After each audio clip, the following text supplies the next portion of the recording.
उन लोगों की दुकानें कैसे चलना बंद हो गई, मैंने अपनी आंख का प्रत्यक्षदर्शी हूँ। एक साथ मैंने 4-5 जनरल स्टोर्स देखी, बड़े अच्छा सामान भी भरा हुआ है, लेकिन 2 की बहुत चल रही है, बाकी किसी की नहीं चल रही। कारण सिर्फ एक था कि कोई भी स्त्री जब भी किसी साड़ी दुकान वाले के यहाँ चढ़ती है, किसी भी जनरल स्टोर्स वाले के यहाँ चलती है, गिफ्ट आइटम्स के यहाँ चढ़ती है, आइटम तो वो बाद में देखती है, साड़ी तो वो बाद में चूज करती है, सबसे पहले आपका कैरेक्टर देखती है कि सामने वाले की नजरें हमारे सामान को, मांगी हुई रिकमेंड की गई चीजों को लेकर के कुछ अलग तरीके की तो नहीं है। लेकिन अगर आपकी दुकान में टीवी चल रही है, उसमें कोई वल्गर कंटेंट आ रहा है, तो किसी महिला को 25 फीट दूर से पता चल जाता है कि उस दुकान में टीवी में वल्गर कंटेंट चल रहा है। उसकी भावना बनते बनते वो पैर इधर मोड़ते मोड़ते इधर मोड़ देती है, क्योंकि आपको लगता है अरे अभी हमारी दुकान में वो आई ही नहीं। आने से पहले भांप लिया जाता है, आपको भी, आपकी लाइफस्टाइल को भी। सबसे पहले पेपर दुकान में रखे प्रोडक्ट का नहीं होता, दुकान में बेचने वाले प्रोडक्ट का होता है कि कौन किसको बेच रहा है। आचार्य उमा स्वामी भगवंत कह रहे हैं, अगर आप इस बात को जनरल स्टोर वाले, कपड़ा की दुकान वाले, बच्चों के गिफ्ट आइटम्स बेचने वाले, चाइल्ड केयर्स वाले या फिर फैंसी स्टोर्स वाले इस बात को सीख गए तो कि हमको हमारे प्रोफेशनल स्पॉट पे किसी भी कीमत पर, कलेक्टर एसपी भी सीख गए तो, एसडीओपी भी सीख गए तो, पुलिस थाने वाले तो इस बात को बहुत अच्छे से सीख गए तो कि जहाँ पर भी सेक्सुअल एब्यूज़ के थोड़े भी कांड दिखाई देते हैं, कारण दिखाई देते हैं या फिर कोई बात सुनाई देती है, ऐसी स्पॉट पर किसी भी प्रकार से लक्ष्मियाँ नहीं आती।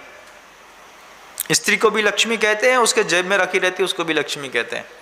और जब लक्ष्मी नहीं आती तो तुम्हारी दुकान तो ठप होनी है, क्योंकि तुम्हारी आदत कैसी है कि तुम प्रोडक्ट बेचते बेचते, मान लीजिए स्त्री राग कथा श्रवण, तन मनोहरांग निरीक्षण, पूर्व रतानुस्मरण, व्रस एष्ट रस शरीर संस्कार त्यागा पंच।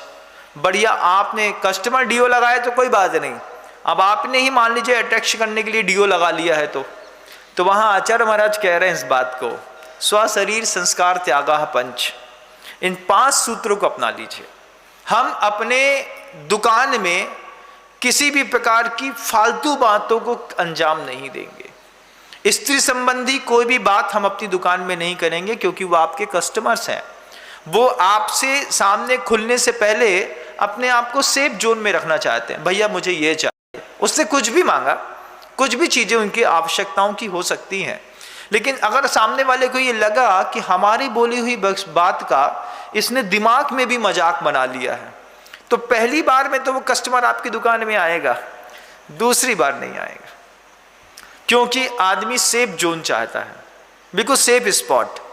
और उस सेफ स्पॉट के लिए जितने भी बिजनेस क्लास के लोग हैं, चाहे बड़े बड़े लोग भी बदनाम हुए, मैंने कितने सारे मंत्री मिनिस्टर्स के वो पिक्चर्स दिखाए, लोगों ने बताए, वायरल हुआ कि अच्छी टॉप पोजीशन में बैठे रहने के बावजूद ये स्त्री राग कथा श्रवण, संसद के अंदर बैठ करके जब कोई वल्गर कंटेंट देखता है तो वहाँ पर सीसीटीवी कैमरे कितने सारे लगे रहते हैं और कितनी बार ये चीज़ें वायरल हो जाती हैं।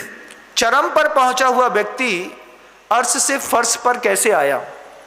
सिर्फ स्त्री राग कथा श्रवण, तन मनोहरांग निरीक्षण, पूर्व रतानुस्मरण, व्रश्रेष्ठ रस स्व शरीर संस्कार त्यागा पंच, इस सूत्र को अपने जीवन पे इंप्लीमेंट नहीं कर पाया कि अपनी प्रोफेशनल लाइफस्टाइल पे हम किसी भी कीमत में किसी भी माँ बहन के ऊपर किसी भी प्रकार की बुरी नजर नहीं डालेंगे। दुकान के अंदर गंदी बात नहीं, टीवी चालू नहीं, किसी गंदे कंटेंट की कोई बात नहीं, और नजरों में बड़ा कौशल। कैसा कौशल?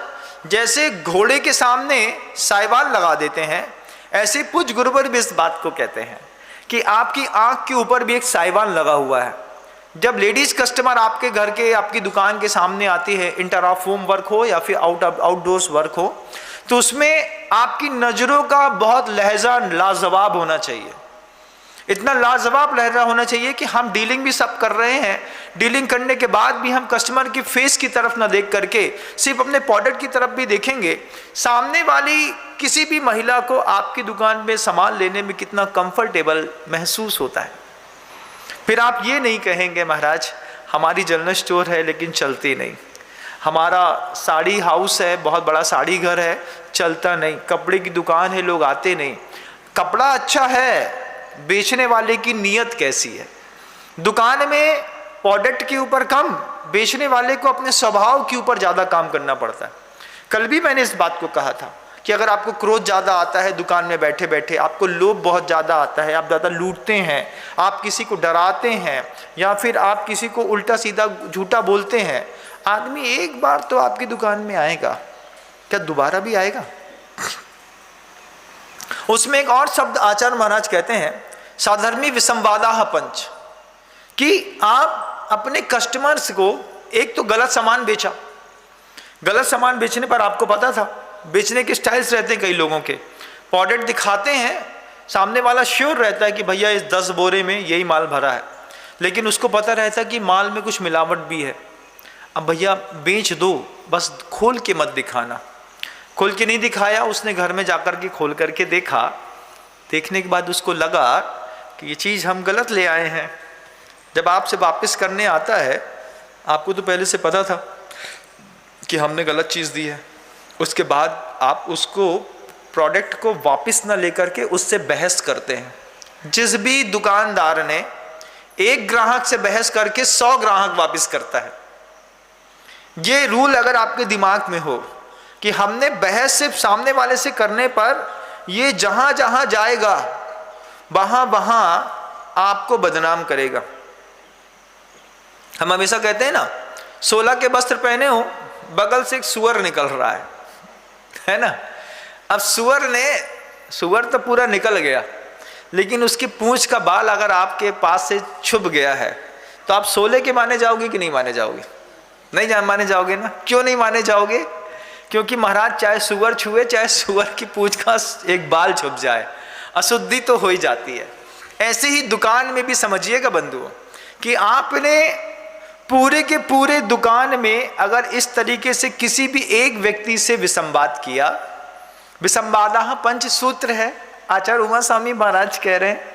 मैं तो सिर्फ आपको इस नई जीवन शैली में उस सूत्र की नई व्याख्याओं को सामने रखने का प्रयास कर रहा हूं। अगर आपके गले तक उतर जाए, तो दिमाग में भी बात समझ में आ जाए, तो आपको लगेगा कि मेरी दुकान को अब कोई हरा नहीं सकता, क्योंकि कल के सूत्र और आज के सूत्र दोनों आपको मिलाने होंगे। फिर आचार्य भगवंत बार बार कहते हैं कि स्त्री संबंधी चर्चा नहीं करना है,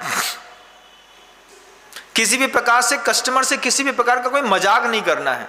वो आपसे मजाक कर सकता है, आप उनसे मजाक नहीं कर सकते। वो कहे यार भैया आप बहुत जॉली नेचर के हैं, कोई बात नहीं दीदी, आपका स्वागत है, आप प्यार से बोलेंगे तो बहुत अच्छी बात है। लेकिन उसने जॉली नेचर कहा और आपने जॉली नेचर दिखा दिया, तो भी अगली बार वो जॉली नेचर कहने वाले लोग आपकी दुकान में कभी चढ़ेंगे नहीं। बोले यार कुछ बोल रहे थे, उन्हें सही समझ लो, अपन नहीं जा रहे हो कि दुकान में दोबारा। और फिर धीरे धीरे धीरे करके इस तरीके से कितनी सारी व्यावसायिक प्रतिष्ठान इन चीज़ों को नहीं समझने के कारण, आप खुद देखिएगा कि आप बैठ करके ठप्प नहीं हो गए। क्या आपको नहीं लगता कि आप इस तरीके की गलतियां अपनी दुकान में रोज करते हैं, जिस कारण से एक एक एक एक करके रोज आपका कस्टमर टूट रहा है कि नहीं? हाँ महाराज, हो रहा है। हम अकेले में रहते हैं तो कुछ और बात करते हैं, सबके सामने रहते हैं तो कुछ और बात करते हैं। व्यावसायिक प्रतिष्ठानों में टीवियां आज पहले दिन हटानी पड़ेंगी, क्योंकि वहाँ पर मनोरंजन का कोई काम नहीं है। मनोरंजन करने के लिए मॉल्स बने हुए हैं, मनोरंजन करने के लिए आपका घर है, रेस्टिंग पीरियड में आप जहाँ पर बैठना पसंद करते हैं आप वहाँ एंजॉय करिए। दुकान में एंजॉय कर रहे हैं, वो भी वायलेंस वाली मूवी देख करके, कस्टमर चढ़ना ही पसंद नहीं करता। मैं नहीं कह रहा हूँ